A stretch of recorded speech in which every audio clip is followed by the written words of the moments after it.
Hej, velkommen til endnu en video. I dag skal det stadig handle om kæben. Det skal handle om, hvad mundernæring er. Det skal handle om, hvordan det påvirker vores kæbeudvikling. Så skal det handle om, hvad forskningen viser. Og så skal vi også komme ind til sidst på noget behandling og noget forebyggelse.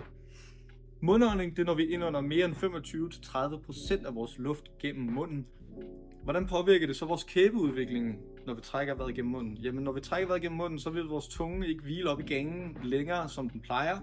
Det vil sige, at vores tungeposition medfører til en underudviklet kæbe. Når jeg siger en underudviklet kæbe, jamen det vil sige, når vi har åben mund, jamen så vil vores tunge ligge nede og trække tilbage i vores underkæbe, som også kaldes for en mandibulær retraktion.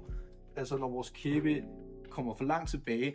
Og det kan altså have en række konsekvenser, ikke kun kosmetisk, men også fysisk. Når vi sover, så vil vi ikke få lige så meget luft, fordi luftrøret har ikke så meget plads. Blandt andet det her store meta-analysestudie fra 2021, jamen det viser, at mundvejrtrækning signifikant påvirker din kæbeudvikling. Når det så kommer til det mentale helbred og mundvejrtrækning, jamen så er evidensen meget lav, men vi ved, at hvis du ikke får en god nok søvn, jamen så er der også risiko for affektive lidelser som depression eller angst og andre psykiske lidelser, som bare understreger igen, hvor vigtigt det er at få luft gennem næsen.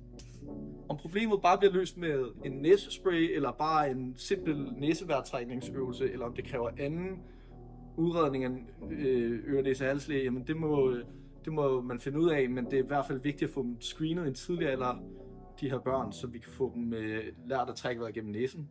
Og jeg tænker, at tandlægerne, skoletandlægerne ser rigtig mange.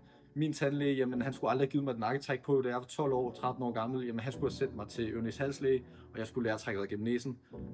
Men det skete ikke forhåbentlig, så kan det her advare, eller være en awakening til dig, hvis du trækker vejret gennem munden.